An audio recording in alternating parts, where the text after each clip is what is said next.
Ana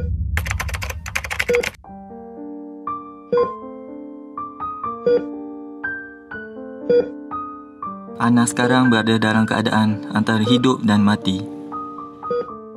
Pesakit yang sedang koma ibarat hidup menanti mati. Doktor, tak ada cara lain ke untuk kita kejutkan Ana dari koma? Ia bergantung pada kekuatan pesakit itu sendiri. Kita tidak tahu apa yang dialami oleh Ana di alam sana. Jika Ana ingin hidup, dia harus bertahan. Dan jika Ana gagal melawan apa saja rintangan yang dihadapinya, Ana mungkin tidak akan bangun untuk selama-lamanya. Buat masa sekarang, kita hanya mampu beri kata-kata semangat padanya. Sedikit sebanyak ia mungkin dapat membantu Ana sedar dari mimpi buruknya itu.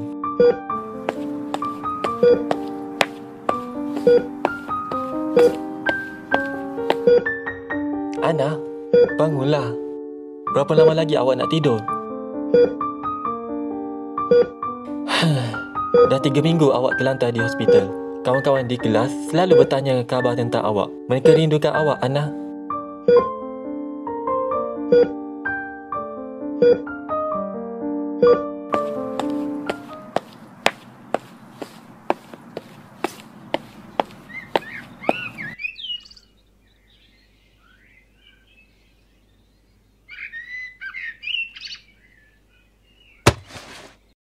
Macam mana keadaan Ana? Ana masih tak sedarkan diri. Kalaulah saya tak tinggalkan Ana dari belakang, kemalangan tu takkan terjadi. Awak tak boleh cakap macam tu. Ia bukan salah awak, Daniel. Kalau awak menyesal sekarang pun, tak ada gunanya. Benda dah pun jadi. Kita cuma mampu berharap supaya Ana cepat sedarkan diri.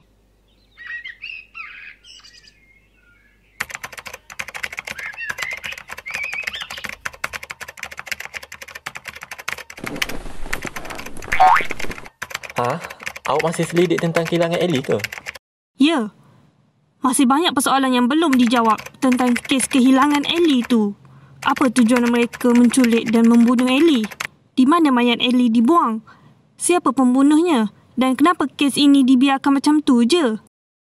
Kes Ellie ni dah 30 tahun berlalu. Kita tak mungkin dapat selesaikannya. Lagipun, kita ni cuma ahli kelab penyiasat sekolah.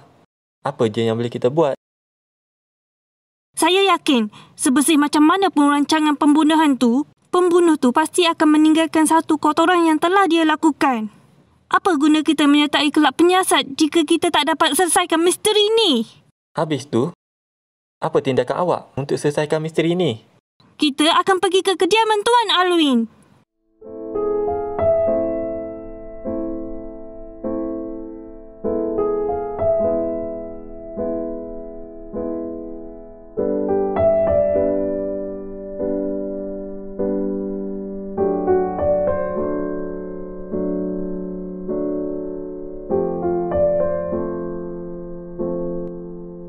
Kenapa saya pun terlibat sama? Awak kan ahli kelab menyiasat juga? Memanglah. Tapi, perlu ke kita pergi ke kediaman Tuan Alwin ni? Rumah ni dah terbiar selama puluhan tahun. Awak tahu tak? Seramlah. Di sini saja cara untuk kita mencari jawapan yang sebenar. Bukankah pihak polis dah menyiasat kediaman rumah ni? Dan mereka tak temukan apa-apa bukti pun. Saya pun tak tahu apa yang Alex fikirkan. Menurut laporan yang diterima oleh pihak polis, Ellie mempunyai penyakit skizofrenia, iaitu gangguan fikiran di mana pesakit mengalami kecelaruan untuk berfikir secara rasional. Tapi, apa yang pelik, tak ada satu pun nama hospital psikiatris disebut di sini. Bukankah itu sudah cukup untuk kita mesyaki sesuatu? Sebab itulah saya nak awak berdua cari sesuatu yang mencurigakan di rumah ni.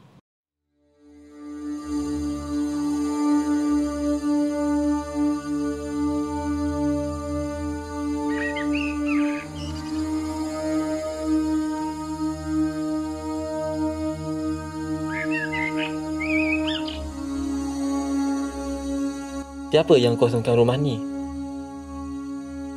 Katanya rumah ni dikosongkan oleh satu-satunya orang gaji mereka. Apa awak cakap? Rumah besar macam ni cuma ada seorang saja orang gaji? Kedekut betul lah Tuan Alwin tu. Nampaknya di bawah ni tak ada apa-apa yang mencurigakan pun. Di sini pun tak ada apa-apa.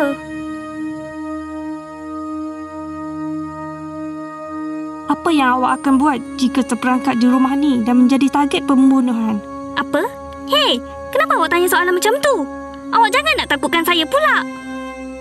Cuba fikir. Andai seseorang ingin membalas dendam pada keluarga Tuan Alwin, kenapa mereka tak bunuh kesemua ahli keluarganya? Kenapa cuma Ellie yang dibunuh? Mungkin kerana Ellie tahu sesuatu yang rahsia, sebab tu dia dibunuh. Tapi itu semua kan hanya berlaku di filem. Tepat sekali. Ellie mungkin dibunuh kerana dia mengetahui sesuatu rahsia. Kalau saya mengetahui sesuatu yang rahsia, saya pasti akan menulisnya di sesuatu dan menyembunyikannya. Supaya suatu hari nanti, seseorang akan membongkar segala rahsia tu. Kalau macam tu, Ellie pasti ada sorokkan sesuatu di rumah ni. Jadi, sebab itulah awak cuba mencari sesuatu yang mencurigakan di rumah ni. Betul tak, Alex? Ya, betul tu. Laporan yang diterima polis mengatakan Ellie hilang di kediaman rumahnya. Bermakna, Ellie tak pernah keluar dari rumah ni. Pembunuh tu mungkin datang dan membawa Ellie keluar dari sini. Mustahil. Maksud saya, tengoklah. Langsung tak ada tempat untuk menyembunyikan sesuatu. Orang gaji tu pasti dah bawa semua barang-barang keluar. Ellie pasti dah sembunyikannya di tempat yang sangat sulit untuk dijumpai.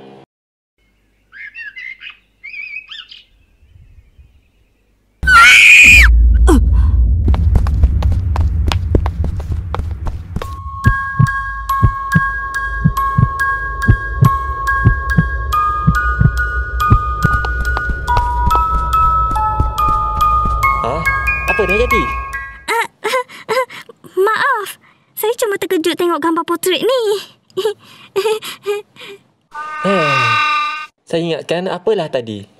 Kan saya dah minta maaf. Awak tak dengar ke? Shh! Awak semua, diam.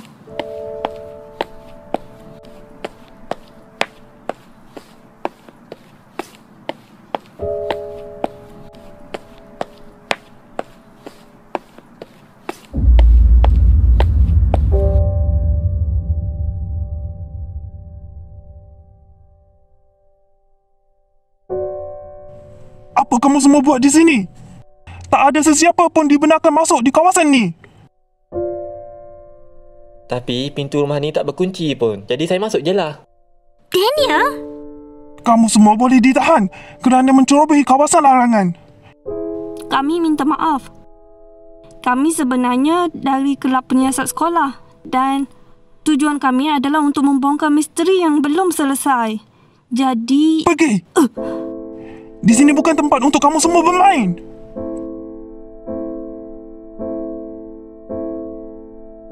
Pakcik nampak kami tengah bermain ke? Pakcik jangan pandang rendah pada kami. Walaupun kami cuma ahli kelab penyiasat, tapi kami akan pastikan misteri kehilangan Ellie akan terbongkar juga. Ya, betul tu.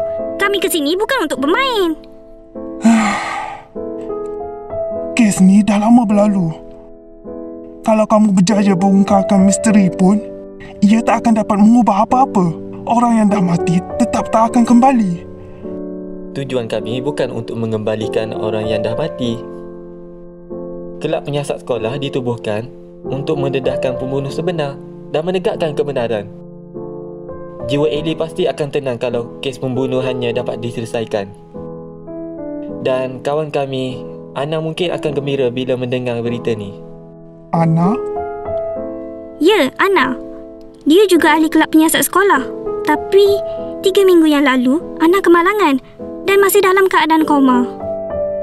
Saya bersimpati pada teman kamu tu. Tapi ini tak bermaksud kamu boleh mencerobohi kawasan larangan sesuka hati. Saya maafkan kamu semua. Tapi ingat, jangan jejakkan kaki ke sini lagi. Terima kasih. Sila datang lagi ya.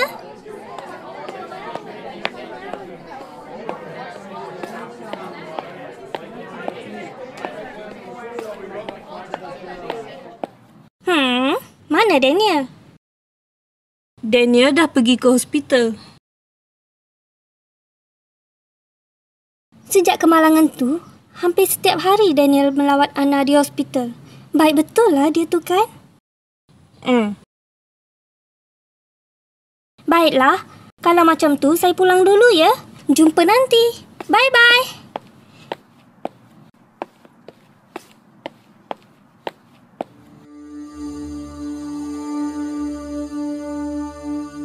Ada sesuatu yang perlu saya pastikan. Posisi gambar portret Ellie masih kelihatan elok. Sepertinya seseorang baru saja meletakkan gambar portret itu di situ.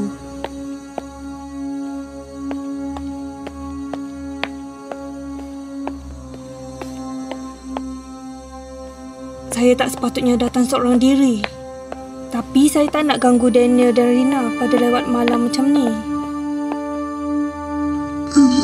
Saya minta maaf. Hampir 40 tahun baru saya dapat tunaikan permintaan awak, Cik Ellie. Cik Ellie?